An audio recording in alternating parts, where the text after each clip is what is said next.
بسم اللہ الرحمن الرحیم۔ السلام علیکم۔ ایک مرتبہ حضرت خضر علیہ السلام دریا کے کنارے بیٹھے تھے۔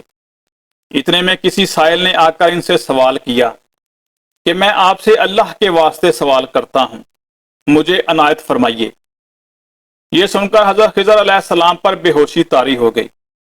جب کچھ ہوش ہوا تو فرمانے لگے، بھائی میں تو صرف اپنی جان اور مال کا مالک ہوں، تم نے مجھ سے اللہ کے واسطے سوال کیا ہے، لہٰذا میں اپنی جان اور ذات تمہارے حوالے کرتا ہوں، تم جس طرح چاہو اس کو استعمال میں لاؤ، بازار میں فروخت کر کے اس کی قیمت سے فائدہ اٹھاؤ۔ چنانچہ سائل ان کو بازار لے گیا اور ایک شخص سہمہ ارقم کے ہاتھ ان کو فروخت کر دیا۔ یہ خریدار ان کو اپنے گھر لے گیا جس کی پشت پر اس کا ایک باغ تھا۔ چنانچہ سہمہ نے حضرت خضر علیہ السلام کو ایک کدال دے کر کہا کہ اس سامنے والے پہاڑ کو جو 3 مربع میل رقبہ میں واقع تھا، کہا کہ مٹی کاٹ کاٹ کر باغ میں ڈالتے رہیں، اور یہ حکم دے کر سہمہ اپنی کسی ضرورت سے کہیں چلا گیا، اور حضرت خضر علیہ السلام اس پہاڑ سے مٹی کاٹ کاٹ کر باغ میں ڈالنے لگے۔ جب سہمہ واپس آیا تو اس نے گھر والوں سے دریافت کیا، کیا تم نے غلام کو کھانا بھی کھلایا یا نہیں؟ گھر والوں نے جواب دیا کہ ہمیں معلوم نہیں غلام کہاں ہے۔ یہ سن کر جب سہمہ خود کھانا لے کر باغ میں آیا تو اس نے دیکھا کہ وہ غلام یعنی حضرت خضر علیہ السلام تمام پہاڑ کی مٹی کاٹ کر ڈال چکے تھے اور اپنے کام سے فارغ ہو کر اپنے مولا حقیقی کی عبادت میں مصروف تھے۔ یہ دیکھ کر سہمہ کو بڑا تعجب ہوا اور اس نے دریافت کیا کہ یہ تو بتائیے کہ آپ کون ہیں؟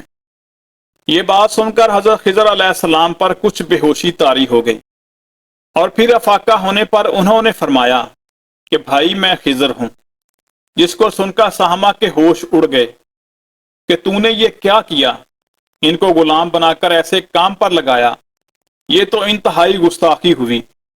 پھر ہوش آنے پر سہمہ نے توبہ کی اور پروردگار سے عذر خواہی کے ساتھ حضرت خضر علیہ السلام کو آزاد کر دیا، اور جناب باری میں عرض کیا، یا اللہ پاک مجھ سے اس کا مواخذہ نہ فرمائیے کیونکہ میں ان کو جانتا نہیں تھا۔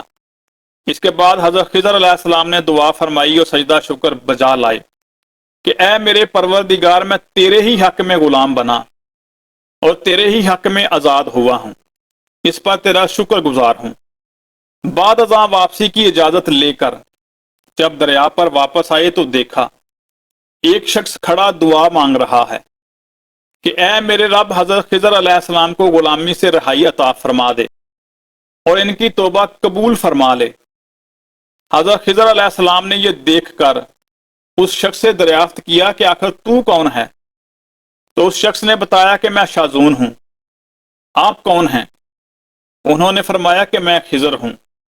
اس کے بعد شاذون نے کہا، اے خضر، تم نے اپنے لیے رہنے کا مکان بنا کر دنیا طلب کی ہے، کیونکہ حضرت خضر علیہ السلام کا دریا کے کنارے پر ایک عبادت خانہ تھا۔ بس یہ سن کر وہ فوراً میدان میں نکل آئے اور وہیں اللہ کی عبادت میں مصروف ہو گئے۔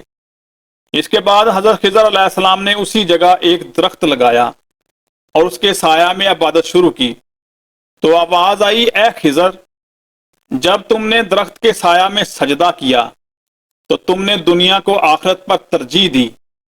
مجھے اپنی عزت اور جلال کی قسم ہے، مجھے دنیا کی محبت میں رضامندی نہیں ہے۔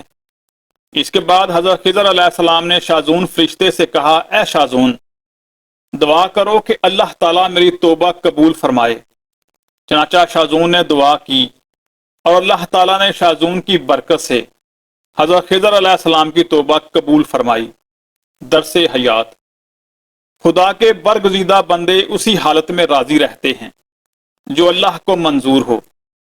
بے شک ہماری فلاح بھی اسی میں ہے کہ زندگی کے ہر موڑ پر آنے والے ہر پیچ و خم میں ہم راضی با رضا رہیں، اللہ تعالیٰ کی چاہت کو سامنے رکھ کر زندگی گزاریں۔ دعا ہے کہ اللہ تعالیٰ ہمیں اس واقعہ سے سبق حاصل کر کے نیک بننے کی توفیق عطا فرمائے۔ آمین یا رب العالمین۔